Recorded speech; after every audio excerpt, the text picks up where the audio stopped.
This program is designed to provide general information with regards to the subject matters covered. This information is given with the understanding that neither the hosts, guests, sponsors, or station are engaged in rendering any specific and personal, medical, financial, legal, counseling, professional service, or any advice. You should seek the services of competent professionals before applying or trying any suggested ideas. Hello, and thank you for tuning in to A Sharp Outlook on K4HD Radio and Talk or TV. I am Angela Sharp, your host. Our armchair discussions with industry experts will give you the steps, tools, and information to be successful in business and to prepare you to be your best self. Hello, I'm Angela Sharp, and I'm so glad you're able to join us today. We're going to have a really interesting conversation today about connecting with your cultural roots.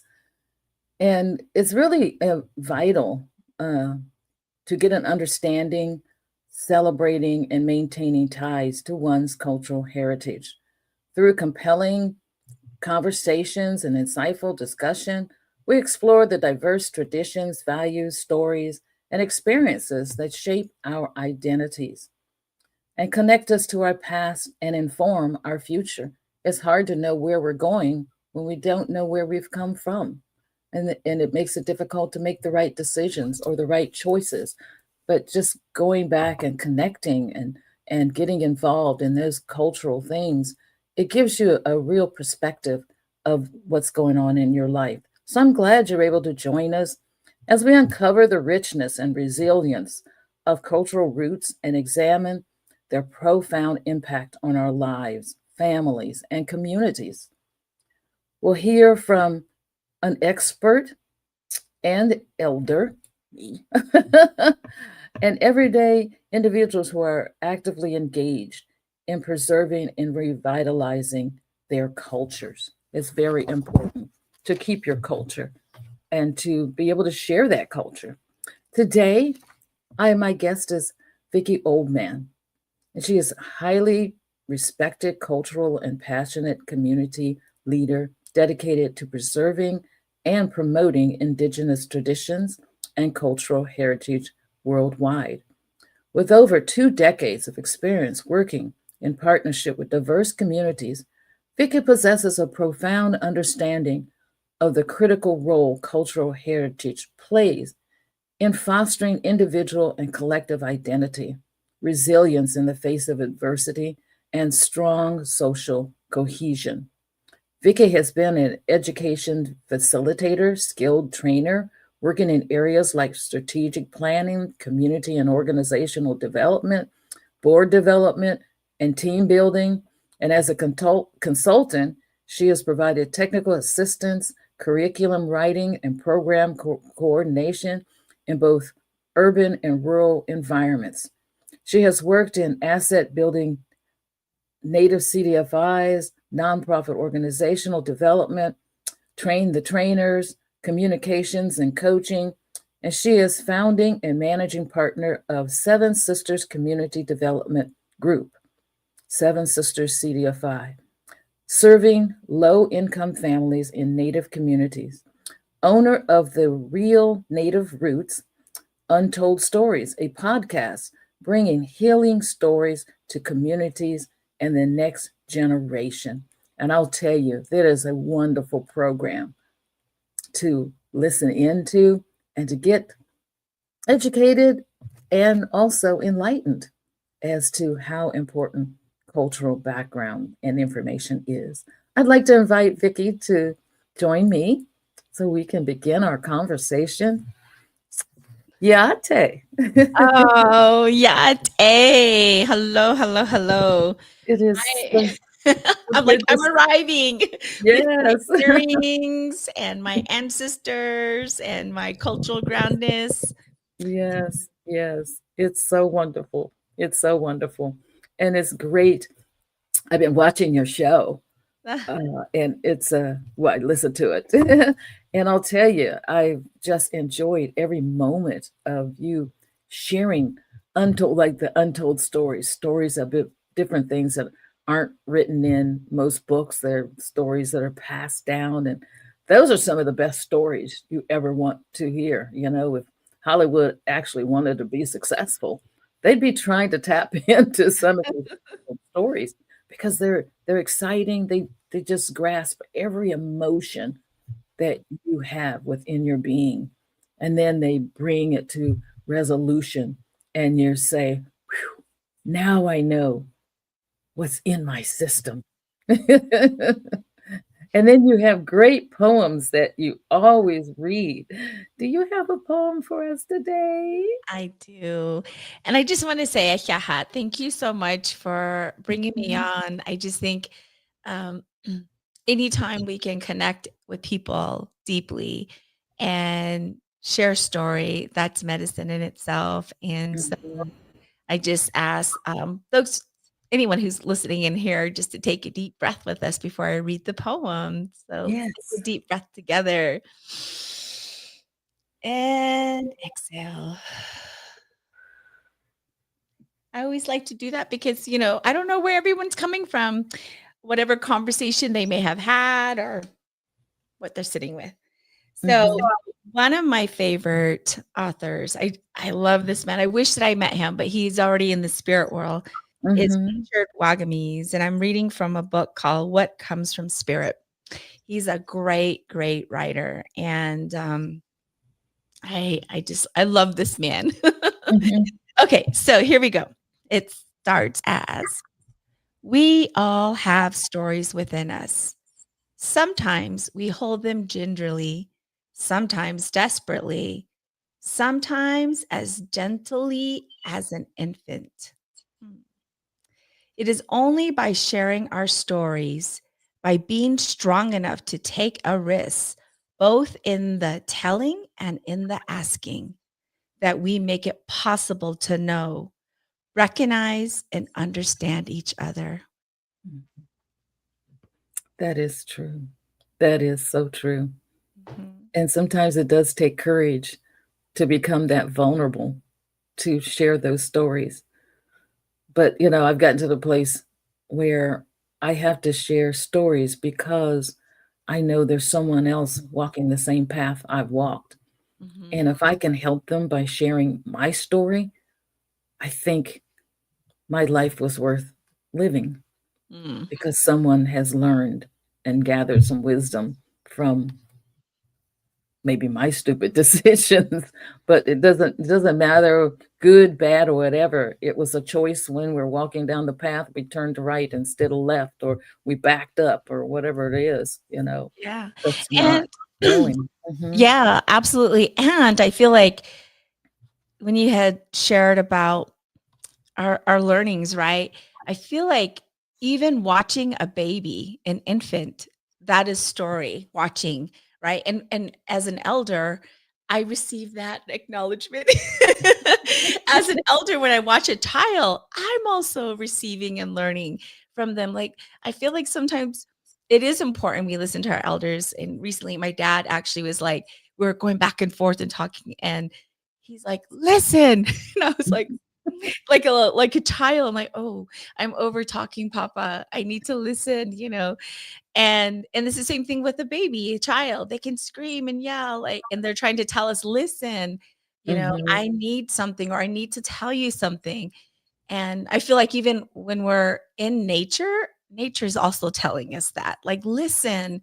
So Mhm. I think wherever we're at on the spectrum of our life journey, that we are, if we're open, right? If we're open and vulnerable to receive, you Mhm. will get the message. You will get the medicine that is needed. And part of that is just being fully present and really listening and not being distracted. And gosh, that's hard these days. There's so much going on and so much Mhm. distraction. A lot of noise. There's a lot of noise out there. Um, and some of the things going on, I refuse to listen to because it's not it's not healthy. Mhm. It doesn't promote, you know, positivity. And so, I'm also cautious of what I let into my spirit, Right. because even sometimes even people that you have to say, oh, you know, it's been good, but I got to go my route. You need to go the direction that you're going, because it's not my place to try to change your mind. You'll find that out on your own as you keep walking down the journey. But yeah, it's really, really, really important.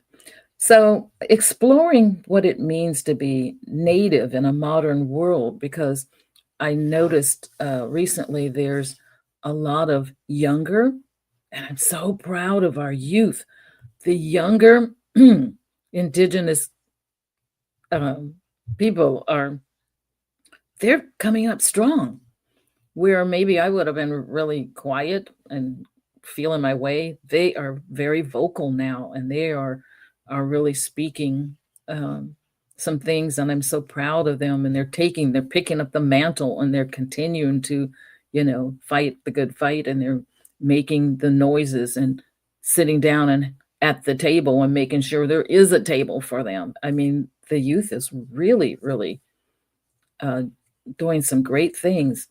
So what does it mean to you? Mm. Mhm. I feel like what it means to me is like our ancestors' prayers are showing up. I think about my grandparents and even my parents, and they've taught me and how I pray to universe, creator, spirit, whatever people use in terms of language.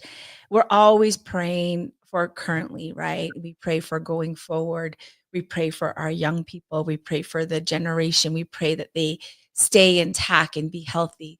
So I think that one is one of, in my humble opinion, is my foundational thought is it Mhm. prayers are being received. They're happening. They're in motion.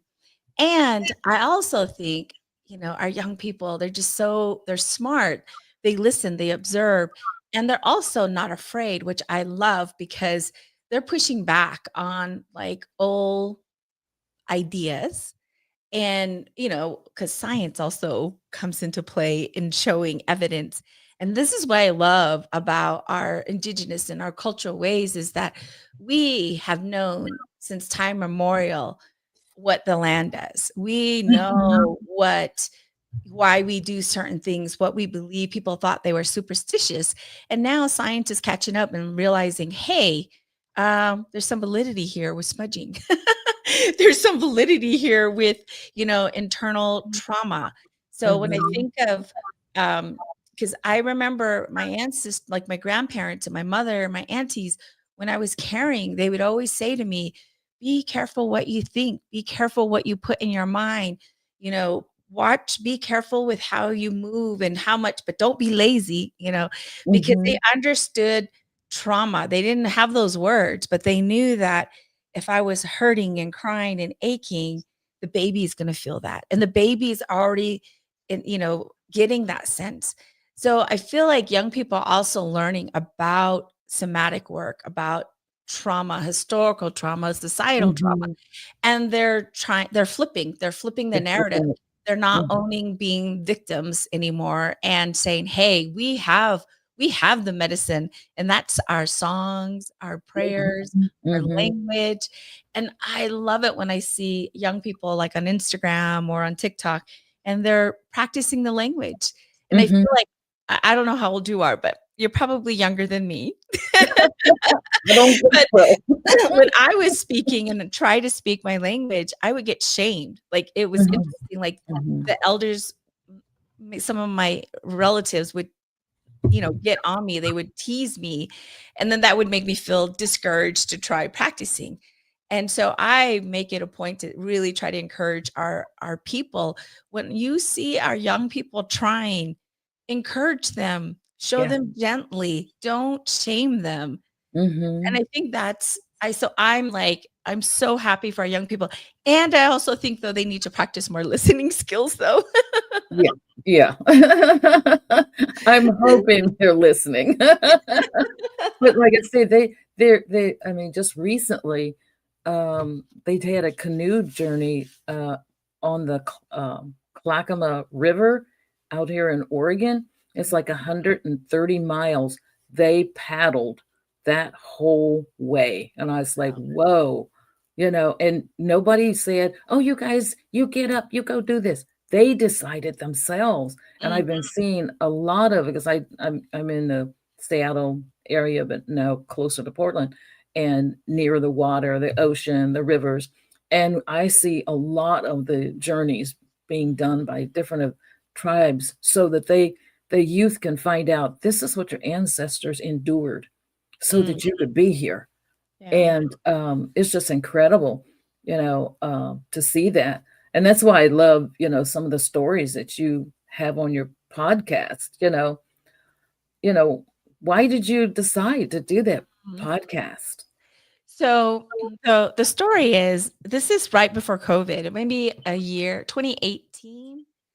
Uh, a friend of mine on Instagram would always see me post little stories on there. And then Mhm. he inboxed me, he goes, "You should do a podcast." And honestly, I had no clue. I wasn't listening to any podcast then. So then I researched. I'm like, what? What am I going to talk about? And because my stories back then would just be little journeys of, me trying something new or experimenting or commenting on, a dish or whatever. And so I really it wouldn't let go of me. When creator drops the seed in you of an idea, you can't let it go. Like your mind goes back to it and you're like, Mhm. there's something here. And so it wouldn't leave me. And I'm like, okay, I'm hearing you, spirit, right? So I started researching and then I really sat with what am I going to talk about? And then it landed. I was like, Vicky, you love stories. You love when your mom tells you her story about going to the dump yard when she was little to find toys. And she tells a story because she says her youngest sister would go way down in the dump yard to get the best toys. And one time that happened, and the aunts and uncles are like, "Let's go. We're going to Dairy Queen or something like that." So they all go, and there's a lot of kids, and so they didn't realize my aunt wasn't in there. So they're like they realized she's not here, so they go back, and she's standing there crying, but with a really cool doll.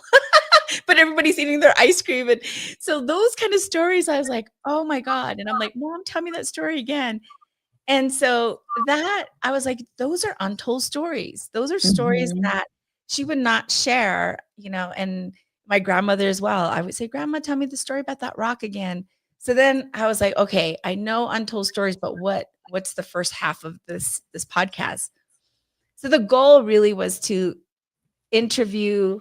I don't even like to use the word interview. It's connect and tell me story. Tell me a moment in time in your life that was hard or that was special or that gave you insight. And and I also really believe that stories heal.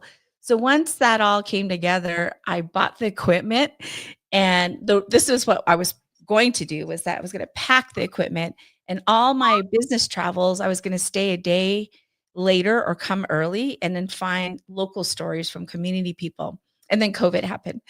Mhm. Oh, So yeah. I still launched it. I still did it, and it was really good. And so now I try to think about, while I'm in the community, can I get a story or at least meet somebody to, schedule a story connection going forward? And I will just say it's been such a joy. I Mhm. love it, and it's a hobby. It's a love project. So I'm enjoying it. I do have some ideas about what I might wanna do with it later, but for now, I'm just, doing it when I can because I Mhm. have my day job. Which just keeps you pretty busy too. Running the Yes, CDSI, that's, I mean, that takes us way back to Oista I know. and all of the things. I mean, and that's how I remember you. You were always so involved in, training and training the trainers and sharing knowledge and information, always out there sharing knowledge and doing capacity building, building up communities. So they now had the tools, they now had the skills, they now had the understanding of how to navigate, in this, uh, capitalistic, society. I mean, it's just yeah, you have done some wonderful work. And Aw. I give you that all to, honestly, I give that to spirit because I feel like we're a vessel. So when we're Mhm. talking and feeling and expressing, like it's information coming through, coming out. And I also give credit to all my mentors, people who have spent time to shape and encourage me and also push me. And I feel like my lived experience, but also my connection with my community, which is the community people, the practitioners, leaders who saw something in me to give me enough time and encouragement to continue to do this work so I can reciprocate that back. I feel like if we don't follow and live through our values, that then things don't fully align or it makes it harder in our life. And I try really hard to live my life through values and looking at community, looking at reciprocity, intuition, where I really feel I try to listen to what is being said and really try to follow that than to be in my head, because our brain wants to make sense. And sometimes things we may not make sense of it. And so that's where we tap into our body. And I feel Mhm. like that's cultural. Like I think about my grandparents and particularly my grandparents and how I watch them make decisions and how they move about their life. I I see them when I was little, I would see them and how they would move. And even like healers watching them, and it's all like intuitive, Mhm. it's really staying grounded. And if we're not grounded and we're shaky and you know, um it makes work relationships harder in our life. Oh yeah. Well, it's like we end up we did like you said, we have a path that was designed, Mhm. and this and creator has fixed us, made us, tested us, prepared us to walk this specific path. And getting off of that path, you're going to have, conflict. And it's going to make, like you said, it's going to make things harder because that's not the road you're supposed to be on. That's not the work you're supposed to be doing. And some of us, we took on work that it paid the bills, but it wasn't our purpose. Mhm. And so as I tell young people now, you're going to be spending an awful lot of years working. Make sure it's something that gives you joy, Yeah. makes you fulfilled, and actually, like I said, serves others other than yourself. And because you kind of want to leave footprints. Mm.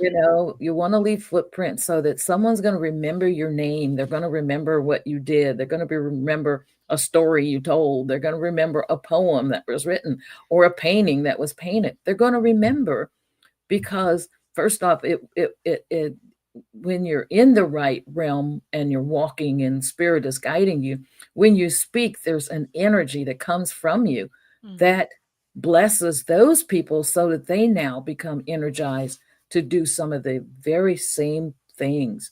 And yeah, I'm just listening. It just seems like, that was something that was just in your DNA to be out there, working with communities, bringing things together, bringing skills together, and now bringing the culture together and telling stories about, who we are Mm. as people.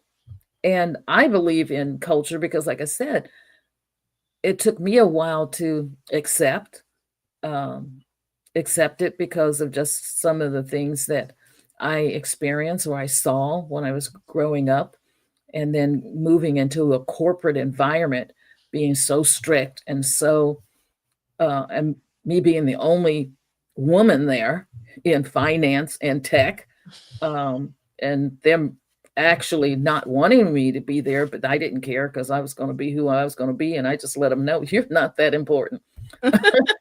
You are replaceable. In fact, all of us are. So get off your high horse and let's sit down. Let's work through some, solutions here. And because I'm just here for my paycheck. I'm not trying to be friends. So let's just get to work done. I mean, I really had to put on a hard exterior to be working in an environment when it was just all men Mm. and men that did not want women in their industry. the things that I heard, and I spoke up. I remember there was this one VP, and so disrespectful. He would go down the halls and wink at the women, and they hated it. So I waited until the CEO flew in from New York. Now this was a Fortune 10 corporation. He flew in for a meeting, and I saw them walking down the hall. I thought, I'm going to break this habit of his. So when they were walking towards me, and before I went past, I winked.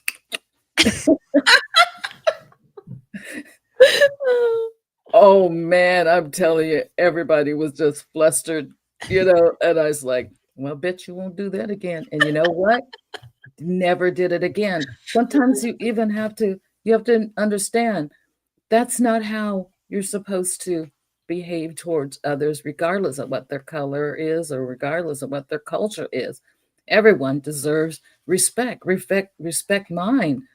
And yeah, I fought a few fights. I love that. I put my hand up because that means I was like, you mirrored what you did was you mirrored back to him. Look at this behavior. Look at what you're It was doing. the only way to make him stop, and he was just so embarrassed because then the guy looked at him, and I was just standing there looking, and I love it. I know he wanted to fire me. How you going to fire me from winking? That's what you've been doing.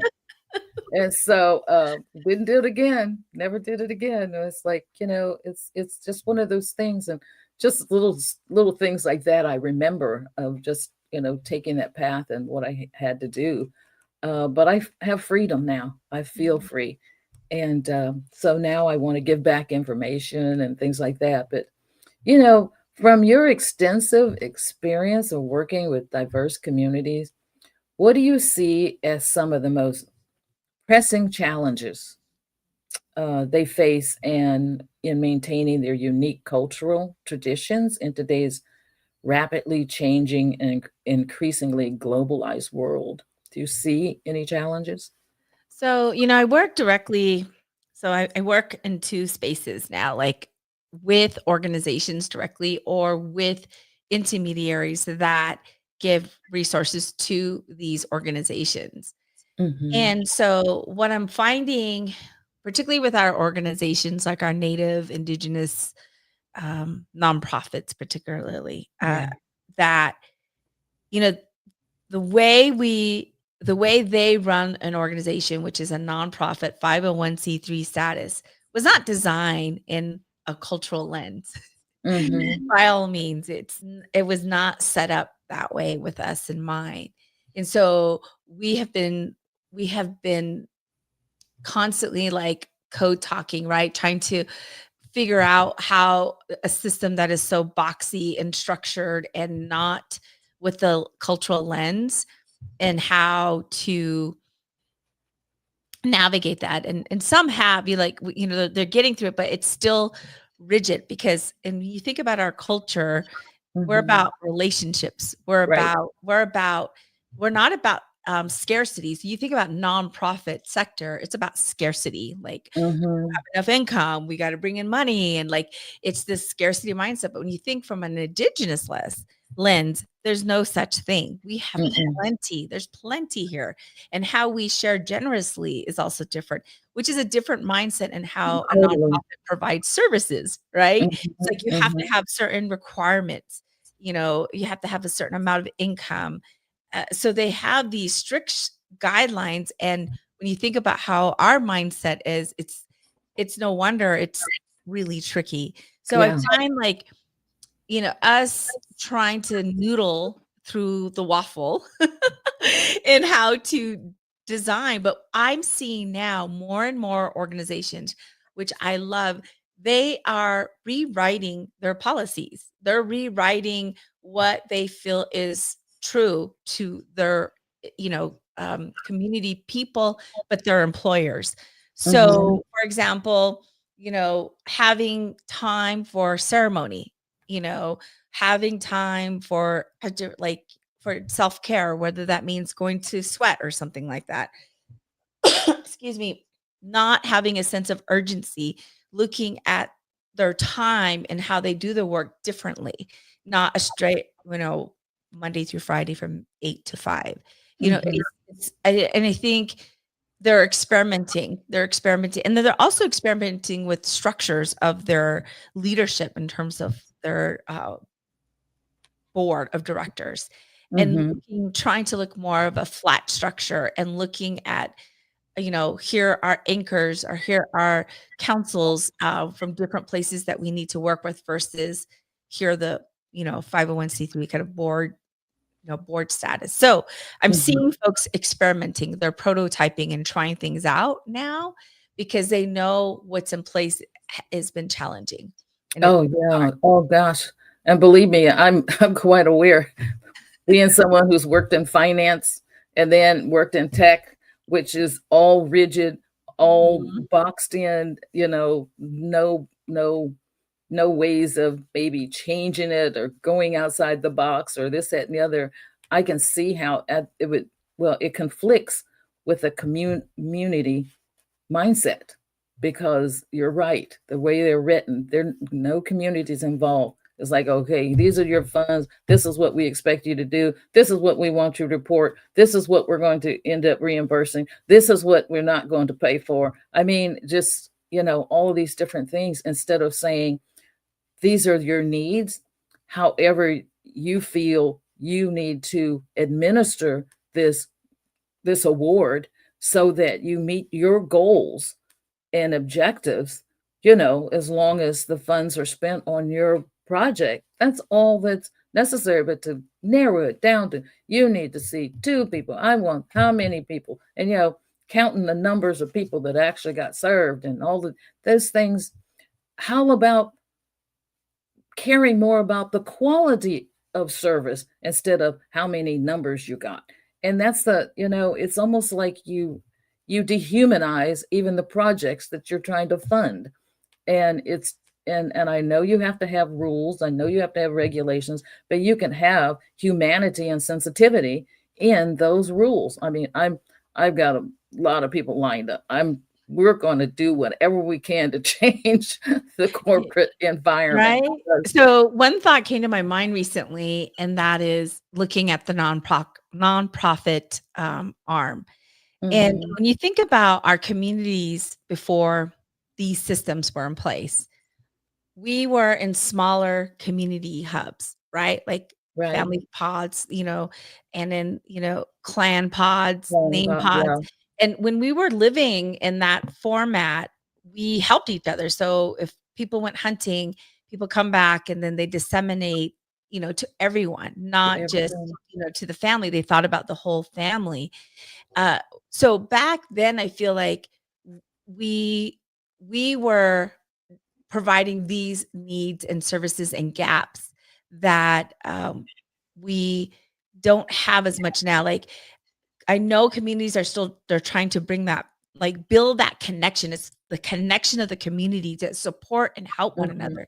And what Mhm. happened is, the nonprofit, comes into this system like, well, there's a need, because people were starting to isolate and not provide service or help with one another. So that disconnect, it's a strategy, right? A disconnect of putting us in different places, cutting off resources.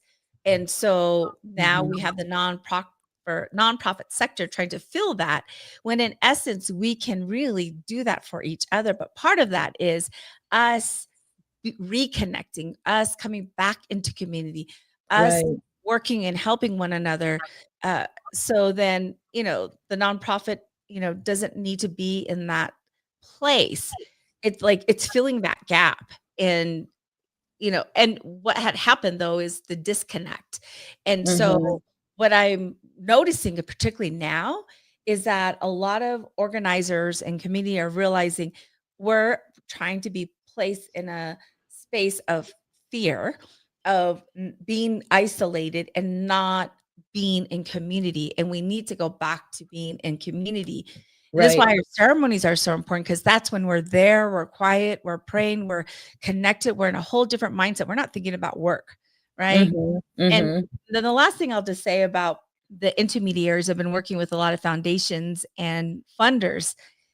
There's a lot of interest in the past 6 years of them wanting to do work in our communities. And at the very beginning, I asked them, is your board on board? Do you have a plan? Is this just Mhm. a moment, or is this a long-term strategy? You don't have any of these things in place, or have you all did some cultural training about our people in the community? If you're not Right. doing any of these things, then you got some work to do, because Mhm. we don't want people coming in for a moment because it seems sexy or it's a requirement, like a check off, and then they leave after a couple of years. Right. So anyway, there is interest, and there's also hesitation because they're like, we know we've done harm, but we don't know what to do. Mhm. So that's an interesting, shift that I've seen when I knew you back then to in the past 6 years of, philanthropy funders are wanting to, but they're not sure. And they also know that they've done harm and they don't want to do any more harm, but they still got a long ways to go. Yeah. Well, and the thing is, if and I'm just going to put this out there, if you're wanting to do something in the communities, then you need to bring people from the community to sit at the table to plan, to help you with the planning, to help you with the design of the Yep. program you're trying to do, to help you with finding out what really is needed. You've decided without even talking to someone what the need is, instead of bringing people to the table, coming up with a whole plan together, that now you can be successful. But if you don't know anything about the culture, you know nothing about the traditions, you know nothing about the historical trauma, you know nothing about the economics that's there. I mean, you know nothing about the hierarchy. You don't know anything about it. You don't know about the community. And then you want to come in and and uh and help, because yes, there has been harm. There's been a lot of harm. But then what you need to do is go to the leaders of those communities and get information.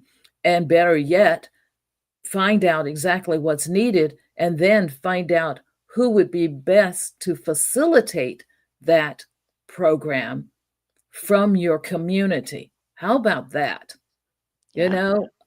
We've got to sit at the table, or you're not going to be successful. So bring us to the table, not after you've made decisions, but at the beginning of the thought process. And then it would be a lot more successful. I know that. I know that. You got to, Yep. you got to change your mindset of how you've been doing business. If you want to do something somewhere, you need to bring the people in that you want to do the work with.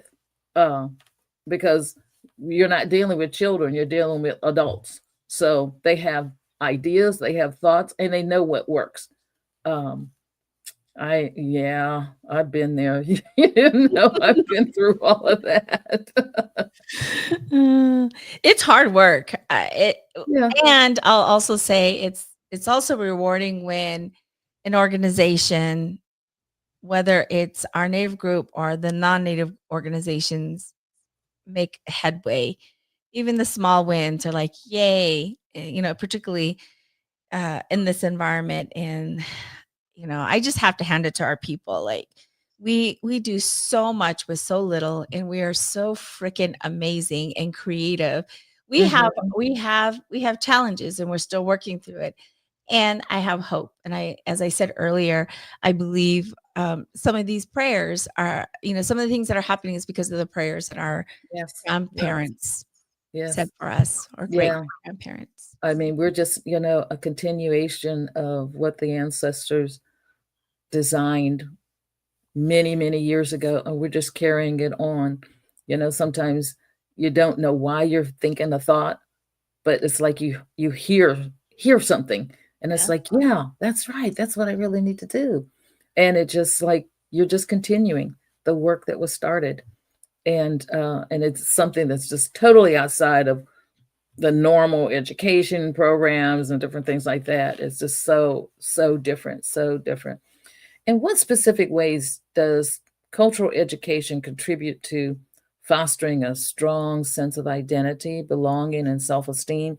Because there's some youth that still seem, I mean, just from what I'm reading and things, they don't seem to be connected to their cultural traditions, and they don't have an identity. They're struggling with trying to get identity. Can you think of just some ways um, to get connected and be able to have that sense of identity and belonging?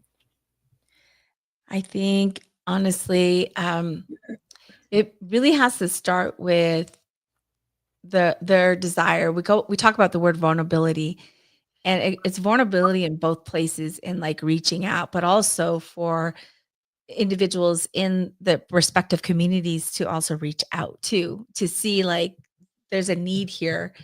And I found out recently here in Albuquerque, there's a program where they were teaching young people how to butcher. And anyway, my mom knew that person. And so she goes, I'm going to go over there. He told me to come to go eat. So she goes with him and come to find they hired somebody to teach him how to butcher, but he was really late. And my mom is a master butcher. She's 75 years old. Boy, they gave her the knife and she was there teaching. She didn't even expect to be teaching. Um, but sometimes I feel like those kind of opportunities are like, I was like, Mom, you should get involved. You should go there because she's retired. She lives with me. And, I'm like, Mom, you should do that. She's like, I can't do it. And I'm like, yes, you just did. You butchered her sheep for everybody.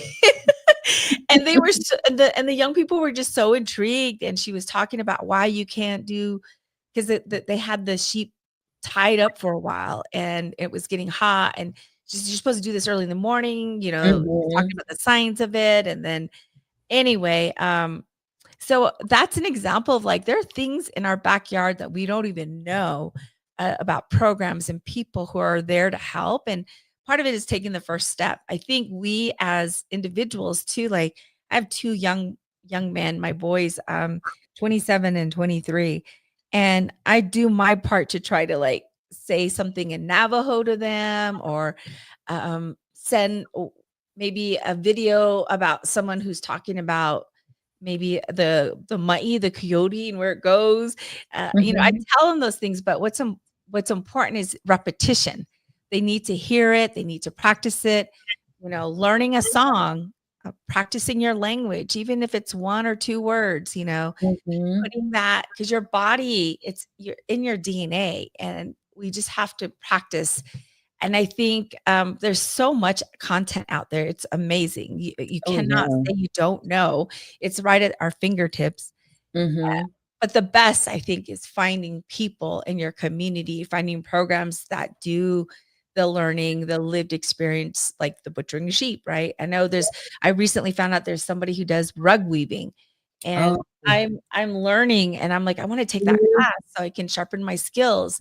So I think being in the arts is like, as Indigenous people, art and music is like in our DNA. It's in there. Tapping into that because it's healing, and you just don't know what's gonna come out of that.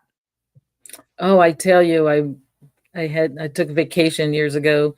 I was going to bring my mother, but she got ill and wasn't able to travel, but I spent 2 weeks there at Navajo and Hopi, and then I went over to New Mexico, and oh my gosh, the rugs are just incredible. Oh my goodness! And then I, got a lot of turquoise and silver, and and I love the blue corn flour and Mhm. making bread from it and cornbread from it, and the beans. And I recently was looking for choke cherries, and and it's like, oh my goodness, it was just it's just incredible. Right now a lot of the tribes have their website where you can take lessons, language Mhm. lessons online. So yeah, the youth can those that don't know the language can learn the language. A lot of the elders have gone in and actually written a book if they have them on Amazon, that they can get the uh, books that they can take the lessons, but then they actually have someone actually doing the enunciation and all of that stuff. So they can learn the language if they don't have someone who's speaking it, on a regular basis at home, so they can, capture it. But so they have opportunities now, and in I think in some of the schools they're teaching language also, so that they don't lose, the language and part of the culture and stuff like that. Yeah, when you're saying that, it made me think about like when I grew up, right? My parents were a part of the relocation. They got pulled away. My mom, I think when she was 7, got pulled from her home and was placed in Shamawa, Oregon. And her history was really rough. It was not pretty. It was rough. Mhm. Her mom Mhm. died when she was like 7, Mhm. really young. So and my dad, his was so different. He was very cultural. He grew up in a very culturally grounded home, and he got placed in Oregon, not Oregon, Utah, Ogden, when he was more like I think in 10th grade, where he started first grade. He was placed in Mhm. 10th grade. Anyway, the point of what I'm making here is like I remember when I was little. I remember my mom saying, you're learning English. It's important because she would get beaten, so those are her stories. And Mhm. then I'm the next generation, and I realized I spoke pretty good Navajo when I was growing up, but then when I went away to college and I don't practice it, it got really choppy. Mhm. Trying to like practice it again with my mom. And again, it's like coming back to practice. And at one point I would blame, like, well, you guys, like blaming my parents, you guys need Mhm. to practice with us. If you guys talk to us in Navajo, we'd be like, expert. And then I realize now I'm at the age where I'm like, I have no one to blame but myself. I can learn it. There's tools there. I just have to Mhm. practice it and, practice with my parents, and there's still hope. So I leave that with anyone who is wants to learn the language. There's hope. There are people out there who are willing to teach. It's just up to us to make that decision to incorporate the language back into our day to day, and the songs and the art and the music and the food, as you were saying, like the Oh God, yeah. food is an art, it's medicine. And, Mhm. so there's so much around us. We have no excuse. Right. And the thing is, what after all these years I've been here in the earth, I realized that, um, especially native indigenous peoples, they understand not only the earth, but the gifts from the earth, the roots, the plants, the trees, the leaves, the different parts of plants and things, the healing that comes from just the nature that's out there, not rushing to some doctor to start taking those pharmaceuticals, but there's medicine in, you know, a particular bean or in a particular root or in a particular plant and in fact, I was trying to learn it from a lady from Warm Springs years ago. She helped me and gave me some advice and roots and things. And when I had ulcerative colitis, and I had been on medication for 18 years, she gave me this devil's claw, and I never had another episode. And it's been almost 40 years. I've never had another episode. Wow. And it is such a vile uh, disease. And so I practice teas and roots and plants. I got a pantry full of them. That's my medicine cabinet. And I told the doctors, don't talk to me about pills. Just tell me what the problem is, and I will find something to take that is going to make my body healthy, because I'm not going to do the pills and all of that stuff with the side effects again. And so I think, you know, other cultures are missing out when we're not communicating between indigenous peoples, from different, places, because some know medicines, some know, the earth and maybe, mining or something like that, and doing it without destroying the water. Um, Some know, other particular things. And we would be able to probably be healthier, happier, more sound, more peaceful people if we were communicating with each other's cultures. We would be grasping all of the knowledge and all of the wisdom of the Creator. But there's just been so many things that have happened. It makes it very difficult to say you don't have a reason, to feel the way you feel. Well, okay, then I'm just going to understand that you just don't know what you're talking about. Then maybe I need to tell you a few stories, and then we can talk. But I think probably, I think all the time, how can we as individuals and communities, actively create more inclusiveness without being harmed, and more welcoming and respectful spaces so that we can all share.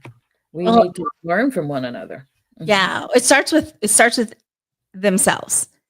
Everybody has a responsibility in how they show up in whatever spaces they are, whether it's in a relationship, in a home, in a business, in a community. It starts with self, and it Yeah. starts with people working on themselves, looking at the mirror, like looking and like, ooh, I don't like that, right? And accepting who you are, loving yourself, Yeah. trying not to beat ourselves up, heal the past. It's done.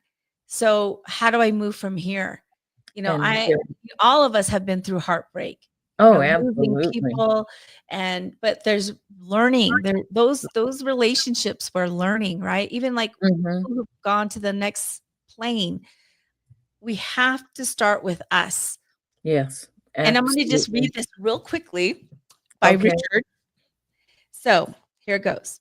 Creator does not tell us who to love, only that we learn how. Love is spiritual. It comes from the spirit place. There is no color there, no gender, no skin, no history, no time, no right, no wrong, no better, no best, and certainly no politics. Is a place of pure love. It is our common home, and we all return to it someday. So it's our soul's mission to learn love. Remember that we spring from love, and hold your loved ones close. When you trust your life to Creator and become willing to take the next indicated step, all matter of miracles become possible. I remain in slack jaw wonder at the richness of my life. Oh, that's a beautiful poem. And that is the last word to close our show. Thank you so much for being with us today, Vicki. And thank you, everyone that tuned in. And please join us again next week at 11 a.m. Eastern Time, 8 a.m. Pacific Time at A Sharp Outlook. And whatever you do, stay informed. I want to thank you for joining us on A Sharp Outlook. We have been informed and energized to take the next steps. We have posted links to websites and videos to learn more on today's topic. Please join us again next week for another thought-provoking conversation right here on K4 HD Radio and Talk 4 TV. Listen to the podcast on all the podcast apps. And until next week, stay informed.